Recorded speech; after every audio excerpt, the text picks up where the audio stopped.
Welcome back to Sweet Sycamore Devotions. I'm Nicole. I love getting into the Word with you. We are on part 2 of answering the call.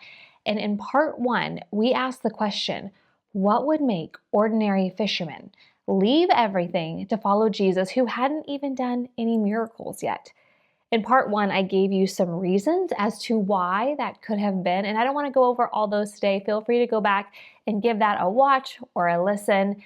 But any one of those reasons that we talked about could have been enough to make these young Jewish men leave everything and follow Jesus before he had even done a single miracle. Now we need to remember that traditional rabbis did not do miracles, and it was usually the goal of most Jewish men to be able to be chosen to follow a rabbi. But Jesus wasn't a traditional rabbi, was he? Not at all. He was the Son of God. And since he was the Son of God, we actually see that miracles followed very quickly after the disciples decided to follow him.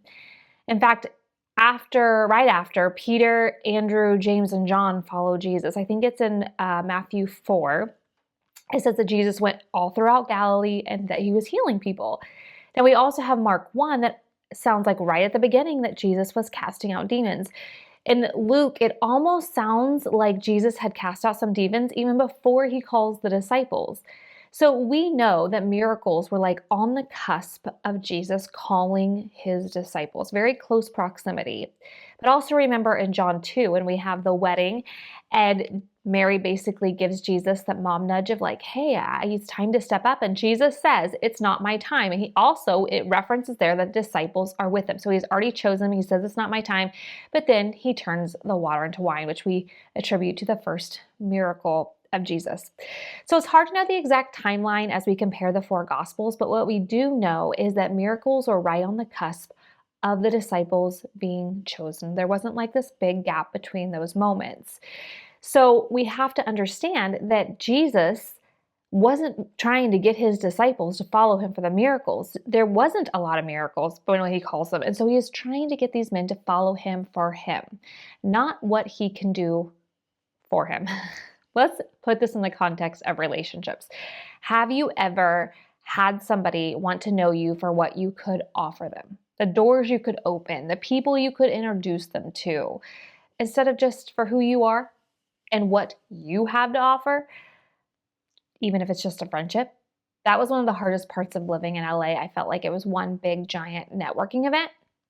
Believe me, I didn't really fit the mold. I was there to get my master's in seminary and theological studies. So it was a little awkward when the barista would be like, oh, what do you do? And I'd be like, oh, I'm in seminary. And she's like, oh, here's your coffee, right? Like I was not the networking person they wanted to connect with. And perhaps all that's changed, but it felt like one big giant networking party. What could you give me? Now, let me ask this question. Do we treat God that way? Do you want to know who Jesus is, or are you trying to get something from Jesus? Now, I think we can find out how we really operate if we ask ourselves this question.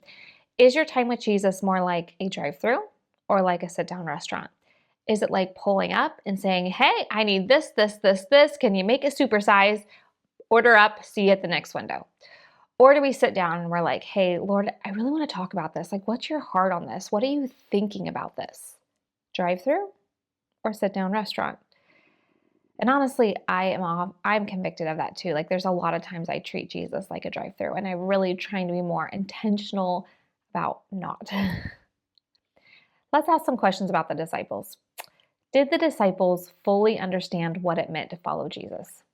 No, actually they didn't. But interesting enough, they never stopped engaging. Were the disciples' intentions pure? Actually, no. Even at the very end, they still thought Jesus was going to be this political figure, overthrow the Roman government, putting them in a place of power. But were they teachable in this? Yes. All but one. I'm sure you can figure out the one. Did Jesus think the disciples were perfect? No. In fact, when he speaks to them, he references their strengths. He also references their weaknesses, and he tries to raise them up out of those weaknesses. But I love that he still invited them even though he knew that they were not perfect. So what does this mean for you and I? Well, I think to fully accept the invitation of Jesus saying, will you follow me? We have to keep engaging even if we have questions or even if we have doubts. We also have to understand sometimes, like the disciples, our intentions are not going to be pure. We're going to be more like, Lord, what can I get out of this relationship? And when God's refining us, we're like, nah, I'll pass on that. Interesting enough, God's always been concerned with our character over our comfort. And it's been like that for 2,000 years. I don't think it's changing anytime soon. And that's always not fun, right? We'd rather him be concerned with our comfort more than our character.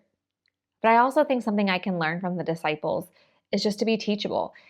Jesus really transformed them. We see when they were called, and we see later on in their life, they're like completely different people. They remained teachable. And I think that's interesting because Jesus wasn't looking for flawlessness, but he was looking for faithfulness. So let's rephrase the question we started with, which was, why would ordinary fishermen, tax collectors, zealots leave everything to follow a man from Nazareth before he had even done a single miracle? And let's change it to this. Why would Jesus call ordinary fishermen, tax collectors, and zealots to lead his mission that was so important? What would you say to that? Perhaps maybe asking the question, why them? And maybe even why me, as he chooses us to be part of his mission here on earth. See, one thing I have figured out is that Jesus is not looking for effective workers. He's looking for the heart of his people. He didn't wait for the disciples to clean up, to memorize the Torah, to become religious, to say the right prayer at the right moment. No, he just wanted what they had to offer, which at the time was just themselves. And sometimes that's all we have to offer too, and that's okay. He took them from the ordinary, and he really brought them into the extraordinary. And he does the same for you and I. I mean, he was the miraculous Son of God, yet he craved this this intimacy with these men. He saw what they were capable of when perhaps all they saw was their inadequacies, and he really redefined their life. He gave it new meaning, and he does the same for me. He took the calloused hands of a fisherman. He desired the spiritedness of the zealot or the precision of the tax collector, and he said, that's going to be perfect for my ministry. And he had something bigger in store for them than they even imagined. Let me ask you, have you answered the call? We always end with some questions, and I think this is a really important one for us just to make sure we've actually answered it. Have you answered the call when he says, come and follow me? And sometimes we can say yes, but still not take any steps to actually follow him. Have you actually answered the call and stepped out? I hope you can say yes. If you can't, and you're like, let's talk more about this. But I love to talk more about this with you. See, Jesus didn't wait to call them until they had their life perfect. But I also love that the disciples didn't wait to say yes until they felt like they had their life perfect either. They just said yes, even in their mess that they were. And that they grew together. Like the disciples grew with their faith as they walked with Jesus. And we do the same. They didn't follow him for the miracles. They followed him for him. As he didn't desire them to be perfect, their flawlessness, he just wanted their faithfulness. What if Jesus was walking ahead of you just a couple steps and he turns back and he says, hey, will you follow me? My question would be like, where are we going? What if I don't know the path? What if it leads towards something I've been really trying to avoid? See, the question shouldn't be where he's going, because wherever he's going with you. He's not sending you out ahead of him. He's going right beside you. The question is simply, will you go? The next question I think we can answer is, who is God shaping you to become? We just talked about how the disciples were something different from the beginning to the end. And I think acknowledging how God is shaping us as we continually following him is just beautiful to be able to look back and say, well, I thought I wasn't making any progress, but actually look who I once was and look who I am now. And it gives God the glory in our life. It's kind of like those 30-second montages in movies where they go from like, wow, she's got some crazy hair and crazy makeup to like, wow, she's just beautiful, And I wish life was like that. I wish it was like 30 seconds with Jesus and our soul's like something stunning. It's not, is it? Usually it's a 30-year transformation or more. And it's continually happening. But I will say, to be able to reflect and say, wow, what once really tripped me up doesn't do so anymore. just reminds you that when God says, hey, follow me in this direction, and you see how far he's brought you by following closely to him, that you just keep saying, yeah, that's for me. That's really what's best for me, even though it's scary. We're going to keep talking about the disciples, but we're going to take a short break next month, and we're going to talk about John the Baptist and why wasn't he a disciple? Okay, we're going to talk about that question. Also, here in the beginning of February, I am going to be doing some relationship things with my favorite person, my husband, and we're just going to be chatting. So if you kind of want some information on that and just have some fun and conversations with us, feel free to give those a listen to. So if you see something pop up on your feed and you're like, this isn't among the 12, but this is coming from Sweet Sycamore, it's just some highlights on relationship as I get to hang out and have some fun with the man I love most after Jesus. All right. Hey, we love you guys, and we will catch you next time here on Sweet Sycamore Devotions.